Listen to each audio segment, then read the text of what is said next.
aktivitas dan pelayanan Anda melalui renungan pagi Pulang ke Rumah, dituliskan oleh Ellen G. White bersama Pendeta Jenny Kanejo. Selamat mendengarkan. Shalom, selamat pagi para pendengar yang setia. Selamat menikmati hari yang baru. Selamat menerima berkat Tuhan melalui audio Renungan Pagi. Renungan Pagi saat ini tanggal 7 Oktober 2020 berjudul Dua Tempat Kudus.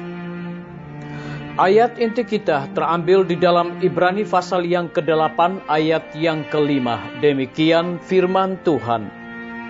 Pelayan mereka adalah gambaran dan bayangan dari apa yang ada di sorga, sama seperti yang diberitahukan kepada Musa ketika ia hendak mendirikan kemah. Ingatlah, demikian firman-Nya, bahwa engkau membuat semuanya itu menurut contoh yang telah ditunjukkan kepadamu di atas gunung itu. Mari kita ikuti penjelasannya. Hanya inilah tempat kudus yang pernah berdiri di atas dunia ini. Yang mengenai hal itu, Alkitab memberikan keterangan.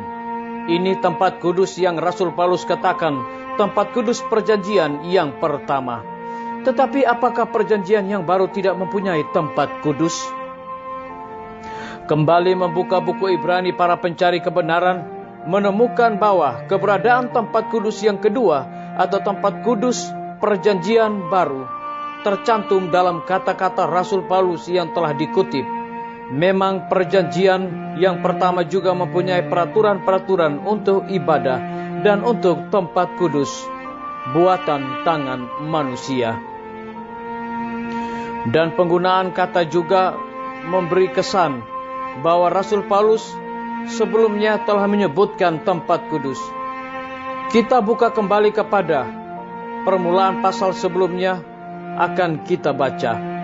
Inti segala yang kita bicarakan itu ialah kita mempunyai imam besar yang demikian, yang duduk di sebelah kanan takhta yang maha besar di sorga dan yang melayani ibadah di tempat kudus, yaitu di dalam kemah sejati yang didirikan oleh Tuhan, bukan manusia. Ibrani 8 ayat pertama hingga ayat 2. Disinilah dinyatakan tempat kudus perjanjian baru. Tempat kudus perjanjian yang pertama didirikan oleh tangan manusia, dibangun oleh Musa, dan yang kedua didirikan oleh Tuhan, bukanlah oleh manusia. Di dalam tempat kudus perjanjian yang pertama, imam-imam dunia menjalankan upacara-upacara, sedangkan pada tempat kudus perjanjian baru, Kristus imam besar kita melayani di sebelah kanan Allah. Satu bait suci ada di dunia ini, dan yang satu lagi ada di sorga. Lebih jauh, kemah suci yang dibangun oleh Musa dibangun sesuai pola atau contoh. Tuhan menuntun dia menurut segala apa yang kutunjukkan kepadamu sebagai contoh kemah suci dan sebagai contoh segala perabotnya. Demikianlah kamu harus membuatnya. Dan sekali lagi perintah diberikan. Dan ingatlah bahwa engkau membuat semuanya itu menurut contoh yang telah ditunjukkan kepadamu di atas gunung itu. Keluaran 25 ayat yang ke-9 hingga ayat 40. Dan Rasul Paulus berkata bahwa kemah suci yang pertama itu adalah kiasan masa sekarang. Sesuai dengan itu dipersembahkan korban dan persembahan.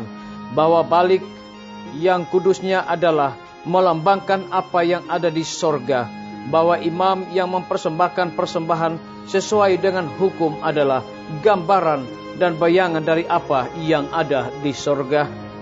Dan bahwa Kristus bukan masuk ke dalam tempat kudus buatan tangan manusia, yang hanya merupakan gambaran saja dari yang sebenarnya, tetapi ke dalam sorga sendiri untuk menghadap hadirat Allah guna kepentingan kita. Terdapat di dalam Ibrani 9 ayat yang ke-9 hingga ayat yang ke-23, Ibrani 8 ayat yang ke-5, Ibrani 9 ayat yang ke-24. Disalin dari buku Alfa dan Omega jilid 8 halaman 431 hingga 433. Saudara-saudaraku, para pendengar yang setia dimanapun Anda berada saat ini, semoga firman Tuhan hari ini akan menjadi berkat rohani bagi kita semua dalam melakukan aktivitas kita masing-masing. Saya mengajak semua para pendengar yang setia untuk berdoa bersama-sama. Bapa kami yang bersemayam di dalam takhta kerajaan sorga, terpujilah nama-Mu ya Tuhan di pagi hari ini, oleh karena kebenaran firman-Mu di saat ini mengingatkan kembali kepada kami bagaimana satu gambaran pelayanan dan bayangan dari apa yang ada di sorga, sama seperti yang diberitahukan kepada Musa ketika ia hendak mendirikan kemah. Terpujilah nama-Mu ya Tuhan. Pada saat ini hamba berdoa bagi para tim medis, Tuhan berkati dokter, perawat, bidan, para pekerja kesehatan yang ada di setiap rumah sakit yang ada di Indonesia saat ini. Kiranya hikmat dan pengetahuan sorga Tuhan curahkan kepada mereka, agar di dalam pelayanan mereka dapat melayani dengan penuh sukacita. Lebih daripada itu, mereka dapat memberikan perhatian khusus kepada saudara-saudara kami yang terinfeksi wabah corona. Hamba juga berdoa bagi pimpinan-pimpinan organisasi gereja Tuhan dari tingkat yang tertinggi sampai kepada jemaat-jemaat, bahkan seluruh gembala jemaat dimanapun mereka berada saat ini. Tuhan urapi dan berkati mereka selalu. Hamba menyerahkan semua guru-guru, kepala sekolah dan semua anak didik. Di tengah-tengah pandemi saat ini, Tuhan berkati, lindungi dan pelihara mereka. Jauhkan mereka dari segala mara bahaya dan juga wabah yang sangat mematikan ini. Hamba juga berdoa kiranya Tuhan memberkati TNI, Polri, PNS, wira swasta, petani, pedagang, nelayan, tukang Grab, dan juga saudara-saudara kami yang ada di dalam penjara. Kami serahkan mereka ke dalam tangan kasih dan rahmat Tuhan. Kiranya perlindungan dan kasih Tuhan menyertai mereka senantiasa. Hamba berdoa bagi para pendengar yang setia yang berulang tahun di pagi hari ini. Dengan bertambahnya usia yang Tuhan berikan bagi hidup mereka, mereka selalu bersyukur dan melayani Tuhan senantiasa. Kami berdoa bagi pemerintah kami, dari tingkat yang tertinggi sampai kepada pemerintahan yang paling terendah, yang ada di desa-desa bahkan RT-RT. Kiranya hikmat dan pengetahuan sorga juga Tuhan berikan kepada mereka, agar dapat menjalankan roda pemerintahan ini boleh sesuai dengan amanat-Mu ya Tuhan. Terima kasih Tuhan Yesus.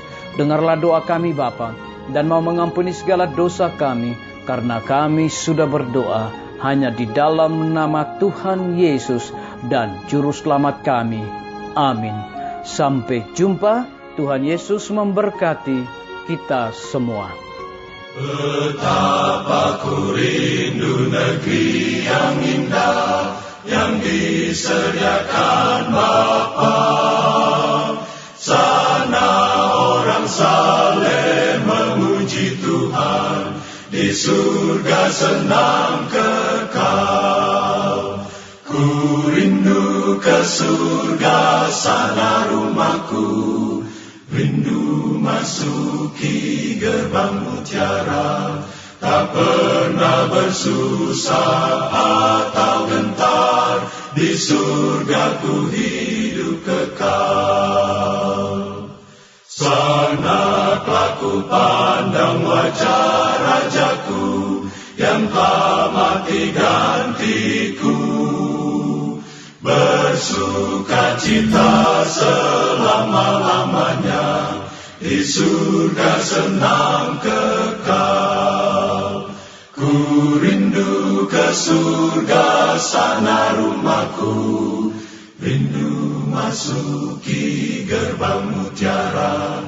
Tak pernah bersusah atau gentar, di surga ku hidup kekal.